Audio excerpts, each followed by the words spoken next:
दोस्तों, आज G7 summit Canada में शुरू हो गई है और इस समिट के 7 मुख्य सदस्य जो हैं, जैसे G7 नाम शो करता है, वो है UK, USA, France, Germany, Italy, Canada जो कि इस समय होस्ट है, एंड जापान।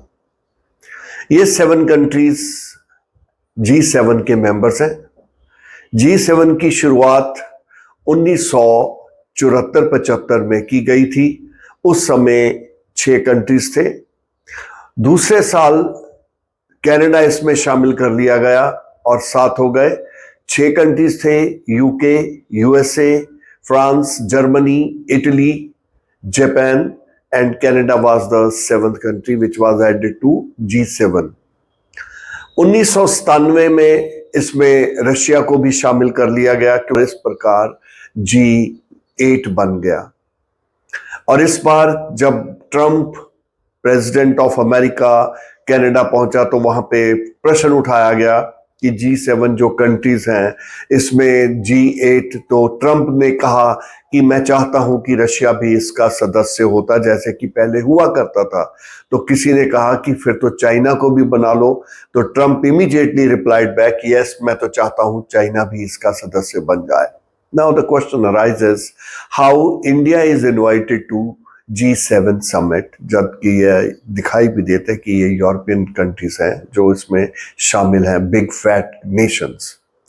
इंडिया सबसे पहले 2003 में वाजपेयी को फर्स्ट टाइम G7 में शामिल किया गया। उसके बाद मनमोहन सिंह 5 बार G7 समिट अटेंड करते हैं। हमारे prime minister present Modi ji भी 4 बार इस समिट को अटेंड कर चुके हैं। India as a developing countries के अलावा Brazil, then South Africa and Turkey, so many other countries have also been invited to G7 summit. The purpose of the G7 is to improve geopolitical situation and improve economic relations. इस बार सबसे पहले तो प्रधानमंत्री मोदी जी को invitation नहीं गया था, लेकिन बाद में उनको इनवाइट किया गया। ना देने का कारण भी था क्योंकि कनाडा में हम जानते हैं कि ट्रूडो पहले कनाडा के प्राइम मिनिस्टर थे और उनके समय जो कि प्रो खालिस्तानीज थे वो बहुत ज़्यादा ट्रूडो के ऊपर प्रभाव जमाए हुए थे और उनके अंडर एक खास तौर पर खालिस्तानी मूवमेंट जो है इंडिया के अगेंस्ट उठी थी। ट्रूडो क्योंकि उनकी सपोर्ट लेकर इलेक्शन जीता था, इसलिए उसका बड़ा सॉफ्ट कॉर्नर था। यही कारण था कि ट्रूडो के बाद अब जब करने प्राइम मिनिस्टर बने हैं नए, तो उन्होंने हिंदुस्तान की तरफ सॉफ्ट कॉर्नर किया और ये जो खालिस्तानी प्रो खालिस्तानी है इनको एक तरफ पीछे कर दिया। They protested also and they never wanted Modi to come to Canada, लेकिन in teeth of the opposition from the Khalistani supporters of Canada, Karne has invited Modi to G7 summit. It is a big achievement for India. हम हर वक्त मोदी जी को और मोदी जी की policies को criticise करते रहते हैं और ये साबित करने की कोशिश करते हैं कि उनको जान के नहीं बुलाया गया। ऐसी कोई बात नहीं है। G समिट में उनको पूरा मान सम्मान दिया गया और उनको बुलाने के पीछे कारण एक पर्टिकुलर है कि इस समय अमेरिका की टैरिफ पॉलिसी जो है हम जानते हैं उसने सारी दुनिया को हिला के रख दिया है, खास तौर पे वो कंट्रीज जिनके उनके साथ बड़े आर्थिक संबंध कायम थे। Canada and India, they are very much closely interlinked with America. लेकिन कनाडा के साथ भारत का जो 2024 में ट्रेड हुआ है वो सारा $12 बिलियन का था, जो कि बहुत ज्यादा नहीं था, जबकि अमेरिका के साथ हमने $130 बिलियन का ट्रेड किया 2024 में। लेकिन नई टैरिफ पॉलिसी के कारण कनाडा और इंडिया को इस समय डर है कि उनको यूएसए से ट्रेड हो सकता है ना मिले, इसलिए दोनों कंट्रीज आपस में बायलैटरल रिलेशंस डेवलप करके आपस में इकोनॉमिक डेवलपमेंट, आपस में इकोनॉमिक ट्रेड को बढ़ाना चाहते हैं। और अनुमान लगाया जाता है कि इस बार $700 के ऊपर, बिलियन डॉलर्स के ऊपर ये ट्रेड जो है कनाडा इंडिया का जाएगा। So this is one of the major reason that mister Modi is visiting Canada. Besides this this is South Block. India is invited to resort Kananaski, where he will be discussing global issues with us. And I tell you, there are certain things which we need to look into detail. सबसे पहली बात तो मैं जो करने जा रहा हूं वो तो ये है कि यूक्रेन और रशिया की वॉर चल रही है। ट्रंप इस मीटिंग में आए और अपनी फोटोग्राफ उन्होंने साथ के साथ खिंचवाई, फोटो उतरी और ट्रंप जो है वो वापस चला गया। और जब वो वापस जा रहे थे तो शायद मिडल ईस्ट में जो प्रॉब्लम उठी है, इस समय इजराइल ईरान की वॉर चल रही है, उसके सीज फायर कराने के लिए जा रहे हैं। तो ट्रंप ने इमीडिएटली कहा कि नहीं, मैं वो सीज फायर कराने नहीं जा रहा। लेकिन उन्होंने स्टेटमेंट वहां से इशू की है कि तेहरान, ईरान की जो इंपॉर्टेंट सिटी है तेहरान, उन्होंने तेहरान को मैसेज दिया कि आप खाली कर दो, क्योंकि इस समय इजराइल जो है तेहरान के ऊपर बम्बार्डमेंट करने जा रहा है। दोस्तों, ट्रंप के वापस चले जाने के बाद G6 नेशंस इंपॉर्टेंट रह गए। यूएसए जो है यहां से मिसिंग हो गया और ये जो 6 नेशन है ये आगे अपनी जो है आपस में ये कंटिन्यू करेंगे।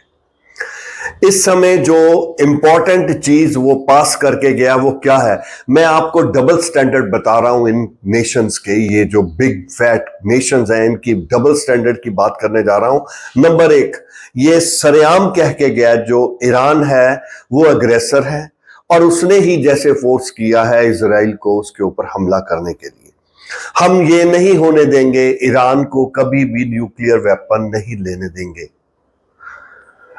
माय डियर फ्रेंड्स, मैं आपको पीछे लेके चलता हूं सन 1996 and 97 when same Netanyahu of Israel, he had attacked Iraq. Why?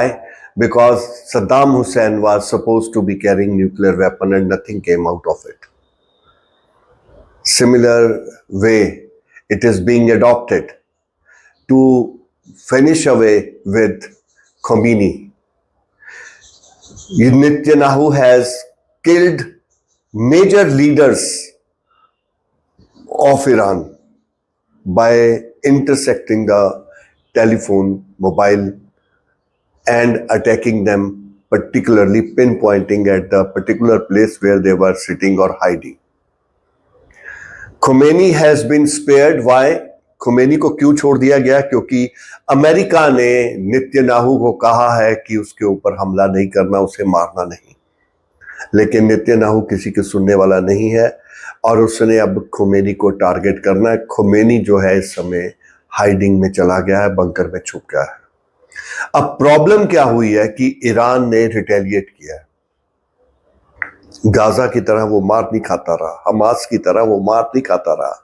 उसने रिटेलिएट किया, ईरान ने इजराइल के ऊपर हमला कर दिया। ईरान के ड्रोन्स ने इजराइल की ईंट से ईंट बजा देती। तेल एविव कभी सोचा नहीं था कि उसके ऊपर हमला हो जाएगा। वहां पे 24 यहूदी मारे गए, 240 ईरानियन मर गए, कोई बात नहीं, लेकिन 24 इजरायली मारे गए, ये बर्दाश्त नहीं और उसका वो बदला लेंगे। जगह अगर आप हमला करो तो कोई बात नहीं। और ये जो G7 समिट है ये क्या निर्णय लेके गई है? ईरान इज द अग्रेसर। ईरान ने तो हमला किया ही नहीं, पहल तो इजराइल ने की है। लेकिन जो ये कहें बड़े लोग वो ठीक है। यहां पे मोदी जी क्या कहेंगे? क्या मोदी जी कुछ बोल सकते हैं? Iran has been very close friend of India और अमेरिका के कहने पर हमने ईरान के साथ अपना ट्रेड बंद किया था and we went to Russia. और आज फिर वही स्थिति खड़ी हो गई है। इस समिट में नंबर 2 जेलेंस्की भी आया हुआ है। यूक्रेन का president Zelensky is also there and he is hoping to secure support from these 6-7 brothers. और ये करेंगे। What will Modi ji say at that time? Can we go against Russia? Can we ask and can we say along with them, Iran is wrong, Iran is aggressor? So this summit is very crucial and very important for India and we know Modi ji and his capability. हम जानते हैं कि हमारे प्रधानमंत्री को अपने आप को बचा कर निकलना आता है और ऐसी स्थिति में आप देख लेना, वो इतने अच्छे जवाब देंगे और बड़ी आसानी से इसमें से निकल गुजरेंगे।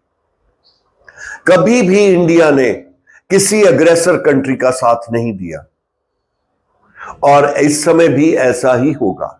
Why I am talking to you today is that look at the double standard of these nations.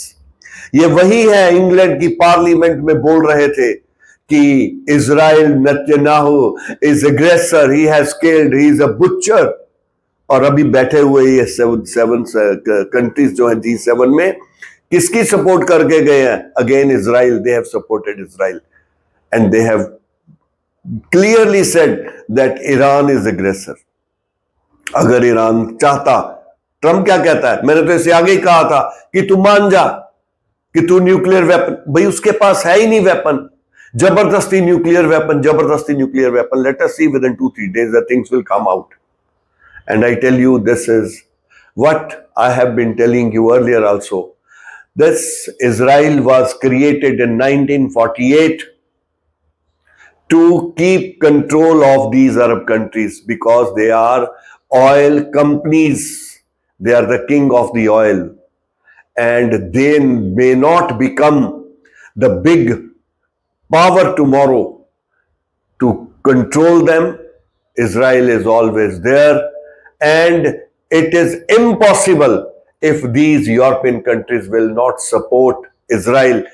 सभी कहते हैं कि इजराइल जो है अग्रेसर है, इनह्यूमन ट्रीटमेंट कर रहा है, सपोर्ट नहीं देने दे रहा, मेडिसिन नहीं पहुंचने दे रहा, जो खाना लोगों को, गाजा के लोगों को खाना पहुंचने नहीं दे रहा, उनके ऊपर हमला कर रहा है। और ये सब डबल स्टैंडर्ड है। और ऐसी समिट जिसका कंक्लूजन सबको पता ही है, तो इसका हाइप क्रिएट करने की जरूरत क्या? और इसमें हमारे मोदी जी अगर गए हैं, वो अपने पर्पस के लिए गए हैं। एक तो उन्होंने बिजनेस, नंबर 2 हमारे स्टूडेंट्स है कनाडा में जा रहे थे क्योंकि नई पॉलिसी जो थी उनके मुताबिक भारतीय स्टूडेंट्स के ऊपर बड़ी रोकें लगा दी गई हैं, उन रोक को हटाने के लिए भी काम हो रहा है। और ट्रेड रिलेशंस जो हमारे हैं, अपना ट्रेड हम कनाडा के साथ बढ़ाना चाहते हैं क्योंकि इस समय हमारा अमेरिका से ध्यान हटके कनाडा की तरफ आ गया और कनाडा को हमारी जरूरत है, हमें कनाडा की, और इस प्रकार हमारे ट्रेड रिलेशंस आगे बढ़ेंगे। हमारा काम जो है मोदी जी का, वो सिर्फ अपने economic and global political thinking को आगे बढ़ाना है। Thank you so much.